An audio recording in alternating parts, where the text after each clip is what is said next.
West ബംഗാളിൽ 24 north Pargana എന്ന് പറയുന്നൊരു ജില്ലയുണ്ട്. അവിടെ നമ്മളൊരു ഗ്രാമം അഡോപ്റ്റ് ചെയ്തു. ഹരിങ്കോല എന്നാണ് ആ ഗ്രാമത്തിൻ്റെ പേര്. അപ്പോൾ അവിടെ ഒരു സർവേ നടത്തിയപ്പോൾ കുറേ ആളുകൾ വീടില്ലാത്ത മനുഷ്യരുണ്ട്. അവരുടെ വീടുകൾ നമ്മൾ സന്ദർശിക്കാൻ പോയപ്പോൾ 4 മുളയുടെ മുകളിൽ സാരിയൊക്കെ ചുറ്റി കല്ലൊക്കെ വെച്ച് അതിനകത്ത് എങ്ങനെയൊക്കെയോ 2-3 കുട്ടികളും കുടുംബമായിട്ട് ജീവിക്കുന്ന മനുഷ്യരാണ്.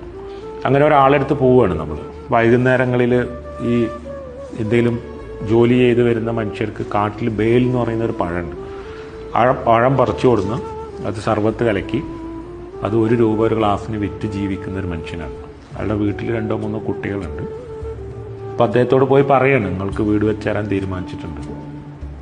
അപ്പോൾ ഈ സർബത്തൊക്കെ കലക്കി ആ പണിയൊക്കെ കഴിഞ്ഞതിന് ശേഷം അങ്ങോട്ട് മാറി നിന്നിട്ട് അദ്ദേഹം പറഞ്ഞൊരു വാക്കുണ്ട്, എൻ്റെ 2 വീടപ്പുറത്ത് വിധവയായൊരു സ്ത്രീയുണ്ട്, നിങ്ങൾ അവർക്ക് വീട് വെച്ച് കൊടുക്കുമോ? അവർക്ക് വീട്